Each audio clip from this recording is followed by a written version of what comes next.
Can I say what I want to say? So I'm not sure if you saw video 1, but this is video 2.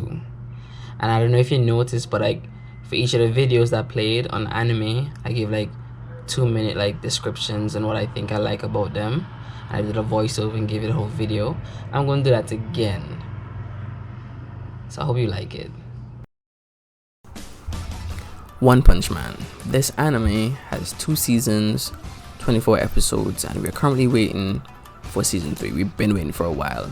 So, you know, like the anime is funny, and whenever my eyes see it, it feels happy.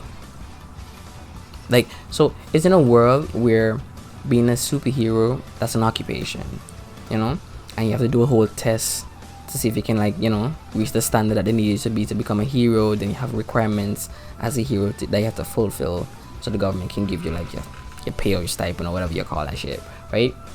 But Saitama wasn't always strong, but it doesn't matter how he got there. The fact is, he is strong now. And the story says, like, right, whenever he comes on the scene, he doesn't hit you and then, you know, you pass out or go unconscious. He punches you and it's instant death. I don't even have to call it death, because he punches you and you're reduced to matter. Like, they're part of the earth, like scattered among the universe, right? And you're wondering, how is this funny if every time I'm gonna watch this anime, this guy's just gonna kill everybody he faces? What is so funny or cool about that?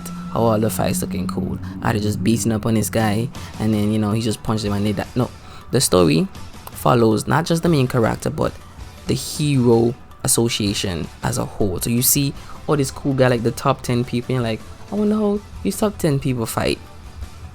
You would see them fight because they would struggle, they would lose limbs, they would get to need that experience, and then Saitama would just pop up somewhere in the scene, maybe in the background or foreground, or, you know, he would just come on the scene, and once he's there, you don't know that's a wrap because they dead. But it's really a good anime that I think you guys should watch. Like, don't just take my word for it, check it out. Vinland Saga. So this anime has 24 episodes, and I first discovered it when I was reading some mangas, and from the art style I knew it was gonna be good. But when I saw the anime, I didn't expect it to be that good. Like the visuals, I'm like, I watched a lot of Viking shows before, so I wasn't expecting much, and I thought it was gonna be like bored and it wasn't gonna be interesting.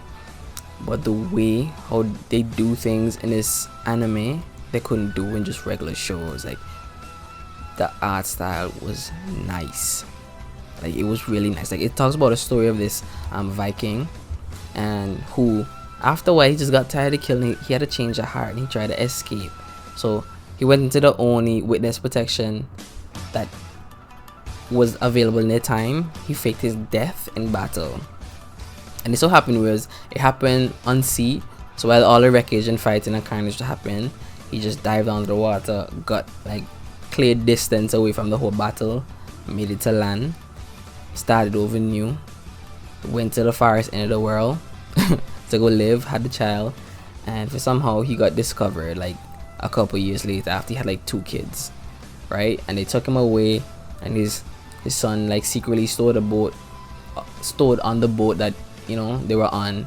So when the father like kind of like saw his son, seen him fight for the first time, he was like, shit, he didn't want his son to see the man that he was, and because of that he died. And his son, like, yo, he lost his shit and he wanted revenge. So for the next 13 years he tagged along with this guy who killed his father in hopes that one day he'll be able to kill him, and that's his drive. But the guy who killed his father saw that he had drive and decided, hey, I'm gonna use this kid. But like, the anime is really good, guys. Like, you should watch it. It's good to the eyes. It's really good. It's balanced, but it's good. Haikyuu, or volleyball, because I don't want to butcher the Japanese pronunciation of that word anymore. So yeah, it has 3 seasons for sure, but then they also brought out some episodes. I think it's like 12 episodes, so it brings it to like 75. I don't know if to call like those episodes that came out season 4. but I'm gonna just call it what it is, right? It has 75 episodes so far. So before I started watching this anime, I started reading it as manga, because they hadn't aired yet, and I wasn't really into kind of like sports anime. I've read a few, but I'm not gonna talk about them now. And they were good, but yeah. So when I was reading this one, it's something about the art that just, I don't know. I said I'm gonna read it, but I really want to see what happens when it actually airs. So I waited, and when it came out, it was better than I expected. Like, this really got me into volleyball itself. Like, I watched it, I'm just like, I wasn't expecting to replicate what they did in the anime, not like that, because I'm not no crazy person, right? But like, it tells a story of this like team, this school that went to nationals, and after they went to nationals at one time, they haven't been back, and over the years, every student that passed through the school, they weren't meeting up to those kind of standards. They weren't able to get back there. But now the new set of students that are coming in, they show so much potential that now, and they hard working, that like they think that they can get back to where they once were, that glory days, and then to see them learn and push themselves, and all the instinct and talent that they don't even know they have, they bring to light. It's just like, you feel like this is a real team, and you're rooting for them, and it's really good. Like, check it out. Like, it's good. That's all I can say. All my animes are good. MobPsych 100 has 2 seasons and 25 episodes in total. This anime is colorful. It's funny. It has action, and it has fighting.